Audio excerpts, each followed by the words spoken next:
포켓몬 시리즈는 귀신과 관련된 괴담이 많기로 정말 유명합니다. 그리고 제작진들은 시간이 지날수록 더욱 많은 귀신들을 게임에 숨겨놓고 있는데요. 오늘은 이렇게 포켓몬 시리즈에 숨겨진 괴담 중에서 제가 가장 인상 깊게 느꼈던 귀신을 보는 사천왕 회원에 대한 이야기를 한번 해보도록 하겠습니다. 회원은 3세대에 처음 등장한 유령 타입 포켓몬을 사용하는 사천왕입니다. 사천왕이라는 포지션에 걸맞게 그녀는 굉장히 강력한 트레이너인데요. 그런데 회원에게 결코 흔하지 않은 한 가지 재미있는 특징이 있다면 바로 유령 포켓몬과 대화할 수 있는 이상한 능력이 있다는 것입니다.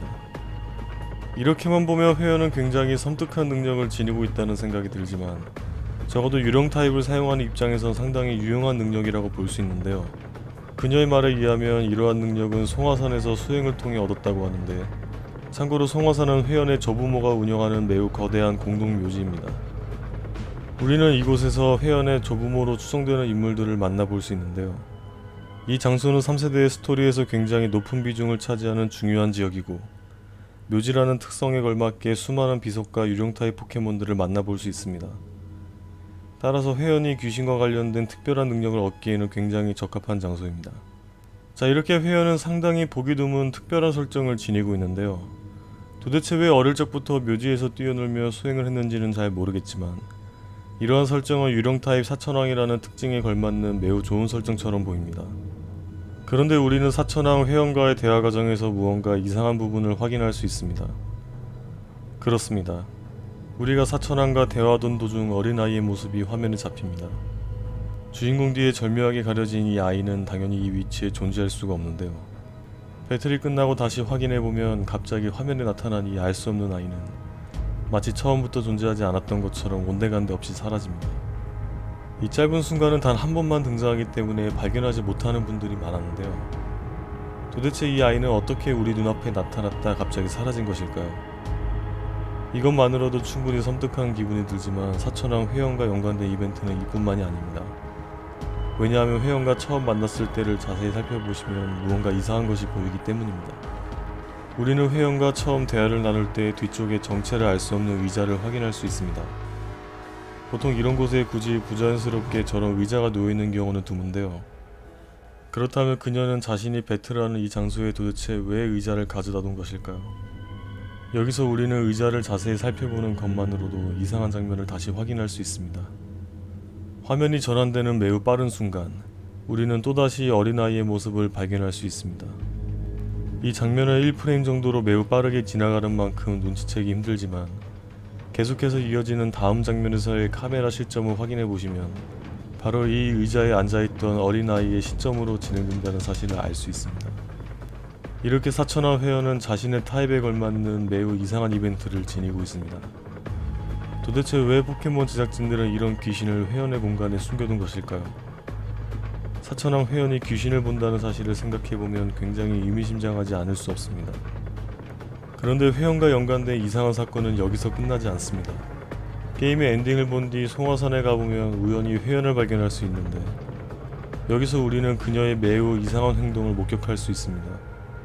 회원은 송화산 공동묘지 구석에서 누군가와 대화를 나누고 있습니다. 대화의 내용은 자세히 알 수 없지만 그녀는 굉장히 즐거워 보이는데요. 잠시 그녀의 대화를 지켜보다 보면 우리는 대화가 끝난 그녀와 마주칠 수 있습니다. 그런데 그녀의 반응이 어딘가 조금은 이상합니다. 회원은 우리에게 이런 곳에서 뭘 하고 있는지 물어보는데요. 심문한 듯한 그 모습은 주인공이 이곳에 있는 것이 매우 불쾌한 것처럼 보입니다. 마치 남들이 봐서는 안 되는 이상한 장면을 들킨 것처럼 말입니다. 여기서 우리는 두 가지 대답을 할 수 있는데 먼저 수행에 대한 답변은 이렇습니다.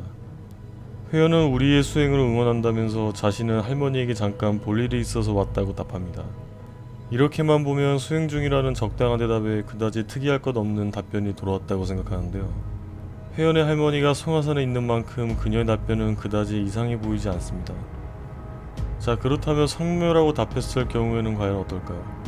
우리가 성묘라고 답할 경우 회원은 할머니가 우리에 대한 이야기를 했다고 말합니다.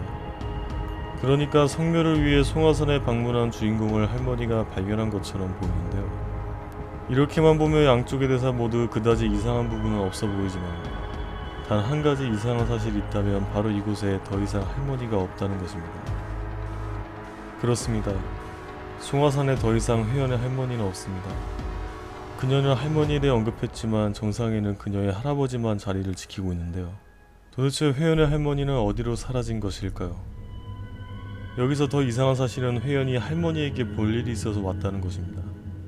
분명 할머니에게 볼 일이 있어서 왔지만 정작 송화산에는 할머니가 없습니다. 그리고 볼 일이 있다던 그녀는 무덤 앞에서 혼자 대화를 하고 있었습니다. 과연 회원은 혼자서 누구와 대화를 하고 있었던 것일까요? 그리고 그녀가 말한 할머니가 송화산에 없는 이유는 무엇일까요? 여기서 우리는 한 가지 추측을 할 수 있습니다. 그녀는 정말로 할머니를 만나러 왔고 할머니와 대화를 나누고 있었습니다. 물론 송화산에 더 이상 할머니는 없지만 상관없습니다. 그녀는 유령 포켓몬과 소통할 수 있는 능력을 지니고 있으니까요. 아무래도 그녀가 소통할 수 있는 대상은 비단 포켓몬에 국한되는 것은 아니었던 것 같습니다. 특별한 능력을 지닌 그녀의 존재가 조금은 섬뜩하게 느껴지네요.